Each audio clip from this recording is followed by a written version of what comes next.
ये है ईरान, दुनिया की कदीम तरीन सिविलाइजेशंस में से एक। पिछले करीबन 500 सालों से ईरान इन्हीं बॉर्डर्स के साथ दुनिया के नक्शे पर मौजूद है और शायद ही दुनिया की कोई सुपर पावर हो जिससे ईरान का टकराव ना हुआ हो, चाहे वो रोमन्स हो, अरब्स हो, मंगोल हो, तुर्क हो, रशियंस हो या फिर ब्रिटेन हो। हर एक सुपर पावर ने ईरान को फतह करने की कोशिश की है और इसकी एक बड़ी वजह तो ये थी कि ईरान दुनिया के क्रॉस रोड पर है। यही वो एक कंट्री है जो यूरोप, अफ्रीका और एशिया तीनों कॉन्टिनेंट्स को आपस में कनेक्ट करता है। आज का ईरान 7 कंट्रीज के साथ बॉर्डर शेयर करता है। ईस्टर्न साइड पर पाकिस्तान, अफगानिस्तान और तुर्कमानिस्तान के साथ और वेस्टर्न साइड पर इराक, तुर्की, आर्मेनिया और अजरबैजान के साथ। इसके अलावा ईरान को 3 समुद्रों की भी एक्सेस है। इसके नॉर्थ में कैस्पियन सी है और साउथ में पर्शियन गल्फ और गल्फ ऑफ ओमान। ईरान की सदर्न साइड पर ही दुनिया का सबसे इम्पोर्टेंट और खतरनाक पॉइंट भी है जिसे स्ट्रेट ऑफ हॉर्मुज कहते हैं। पूरी दुनिया की 20% ऑयल और गैस की सप्लाई इसी पॉइंट से गुजर कर आती है। स्ट्रेट ऑफ हॉर्मुज के पास ये 7 आइलैंड्स भी 1970 से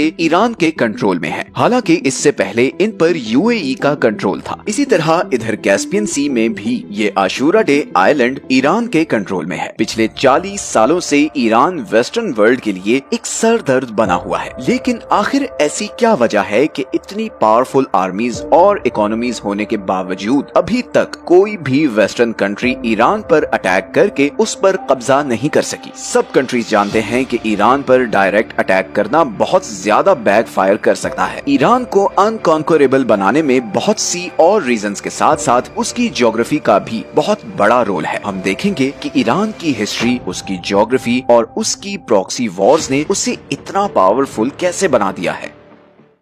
सबसे पहले हम ईरान की ज्योग्राफी को समझते हैं। ईरान की सदर्न और वेस्टर्न साइड पर ज़ैग्रोस माउंटेन रेंज है। ईरान की कोस्ट लाइन से लेकर इराक और ऊपर तुर्की तक फैली हुई ये माउंटेन रेंज ईरान को एक जबरदस्त नेचुरल प्रोटेक्शन देती है। ये सारा एरिया बहुत ही पथरीला है और इसे क्रॉस करना बहुत ज्यादा मुश्किल है। इन पहाड़ों का ईरान को इतना फायदा है कि 1980 में जब इराक ने ईरान पर अटैक किया तो उसका प्लान ये था कि एक तो वो यहाँ खुजेस्तान के ऑयल रिच सूबे पर कब्जा कर ले और फिर यहाँ से आगे ईरान के बाकी शहरों पर भी कब्जा करके ईरानियन रेवोल्यूशन को कुचल दे, क्योंकि सब अरब कंट्रीज डरे हुए थे कि ईरानियन रेवोल्यूशन के असरात बाकी अरब तक न फैल जाएं। मगर इराकी आर्मीज 2 सालों में सिर्फ इधर खुजेस्तान तक ही पहुंच सकी। उन्होंने बहुत कोशिश की कि वो ज़ैग्रोस के पहाड़ों को क्रॉस करके ईरान पर कब्जा कर सके, मगर उन्हें कामयाबी नहीं मिली और फिर इवेंचुअली ईरान इराकी फोर्सेस को पीछे धकेलता हुआ इराक के अंदर तक घुस गया। मगर यहाँ पर ईरान को भी ये मसला आया कि जहाँ इराकी आर्मी को आसानी से उसके शहरों से सप्लाई मिल रही थी, वहीं ईरानी आर्मी को सप्लाई पहुँचाना बहुत मुश्किल हो गया, क्योंकि ईरान के सारे बड़े डिपो और शहर ज़ैग्रोस माउंटेन रेंज के दूसरी तरफ थे। यही वजह है कि 8 साल बाद ये वॉर बगैर किसी नतीजे के खत्म हो गई और दोनों कंट्रीज के बॉर्डर में 1 इंच भी चेंज नहीं आया। इसी तरह ईरान के नॉर्दर्न साइड पर कैस्पियन सी के साथ अल्बोर्ज माउंटेन रेंज है जो इसे नॉर्दर्न साइड से प्रोटेक्शन देती है और ये पहाड़ सिर्फ ईरान को नेचुरल प्रोटेक्शन ही नहीं बल्कि बहुत से रिसोर्सेज भी देते हैं। ये दोनों mountain ranges uranium, silver, gold और जिंक से माला माल है। ईरान के पास दुनिया के सबसे बड़े जिंक के रिजर्व्स हैं। इसी तरह 20th सेंचुरी ने ईरान की इस ज्योग्राफी को 4 चांद लगाए जब यहाँ पर्शियन गल्फ के पास ऑयल और गैस के बहुत बड़े रिजर्व्स डिस्कवर हुए। आज की डेट में पूरी दुनिया के 10% ऑयल और 15% नेचुरल गैस के रिजर्व्स ईरान के पास हैं। ईरान को एक और चीज जो प्रोटेक्शन देती है वो 2500 किलोमीटर लंबी ये कोस्ट लाइन है जो 2 समुद्रों के बीच डिवाइडेड है। बंदर अब्बास ईरान का सबसे बड़ा सी पोर्ट दुनिया के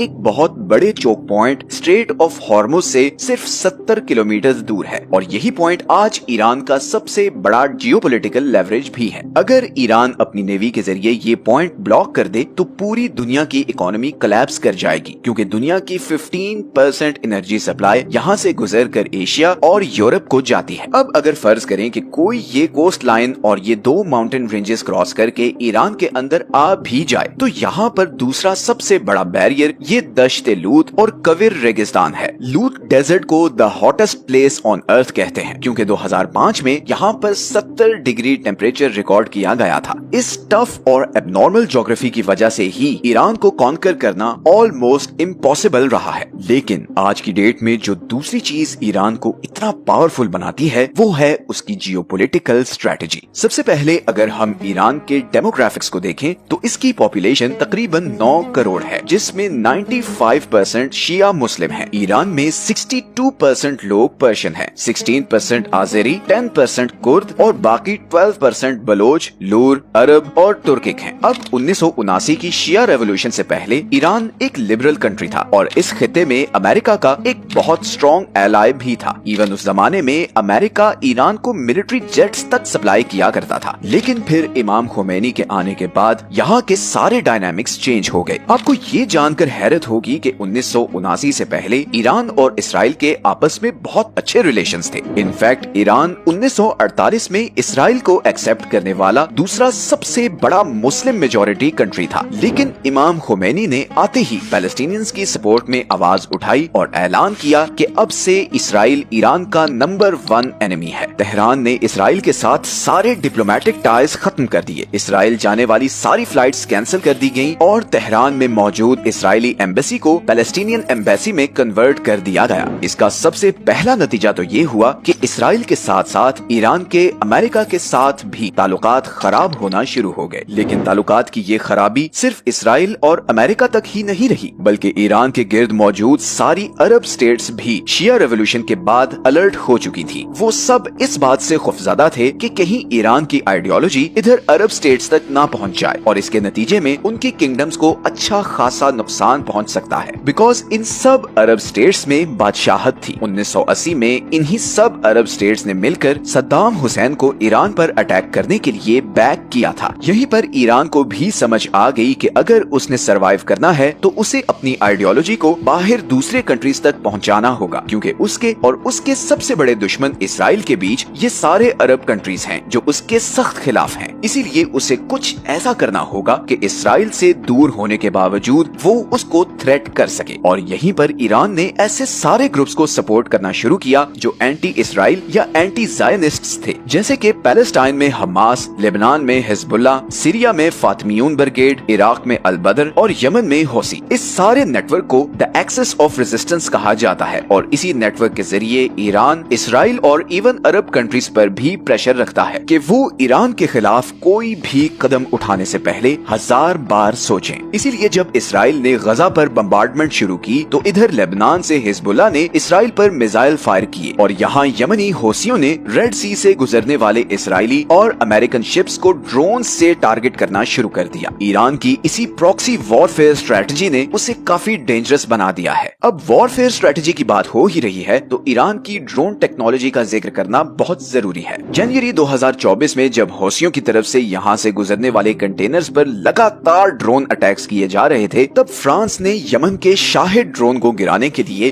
$1 मिलियन वाला Aster 15 surface to air missile use किया, जबकि यमनी ड्रोन की कॉस्ट सिर्फ $20,000 थी। यमनी हौसियों को ये सारे ड्रोन्स ईरान सप्लाई कर रहा है और इन ड्रोन्स की इतनी धूम मची है कि रशिया यूक्रेन के खिलाफ भी इन्हीं ईरानी ड्रोन्स को इस्तेमाल कर रहा है। अमेरिकन सेंट्रल कमांड की 2022 की रिपोर्ट के मुताबिक ईरान के पास पूरे मिडिल ईस्ट में सबसे ज्यादा और मॉडर्न बैलिस्टिक मिसाइल हैं। ईरान के सारे मिसाइल्स 2000 किलोमीटर तक अपने टारगेट को हिट कर सकते हैं। तो इन अ नटशेल अगर हम ईरान की ज्योग्राफी, उसकी प्रॉक्सी स्ट्रेटजी और ड्रोन टेक्नोलॉजी को देखें तो इसके बावजूद कि ईरान पर वेस्टर्न दुनिया की सैंक्शंस हैं और उसकी इकोनॉमी ऑफिशियल ग्राउंड्स पर बहुत छोटी है, ईरान एक ऐसे कंट्री के तौर पर सामने आता है जिसके पोटेंशियल के बारे में बहुत सी अनसर्टेनिटीज हैं, चाहे वो उसका न्यूक्लियर प्रोग्राम हो, प्रॉक्सी नेटवर्क्स की फंडिंग हो या मिसाइल टेक्नोलॉजी। ईरान के बारे में बहुत से ग्रे एरियाज हैं जिनकी वजह से वेस्टर्न कंट्रीज उस पर डायरेक्ट अटैक करने से कतराते हैं। अगर हम सिर्फ यही एक पॉइंट को देखें कि दुनिया के 2 choke points strait of Hormuz और बाबल मंदेब ईरान की टारगेट रेंज में हैं, तो यही चीज उसे बहुत पावरफुल लेवरेज दे देती है। और अब तो रशिया और चाइना भी अनऑफिशियली ईरान को बैक कर रहे हैं। अभी हाल ही में जब हमास के लीडर इस्माइल हुनिये को ईरान में असैसिनेट किया गया तो बहुत सी ऐसी अनकन्फर्म रिपोर्ट्स भी सामने आई कि रशियन इंटेलिजेंस और मिलिट्री जनरल्स ईरानी ऑफिशियल से मिले हैं और उन्हें यकीन दिलाया है कि अगर वो इसराइल के खिलाफ रिटेलिएट करते हैं तो वो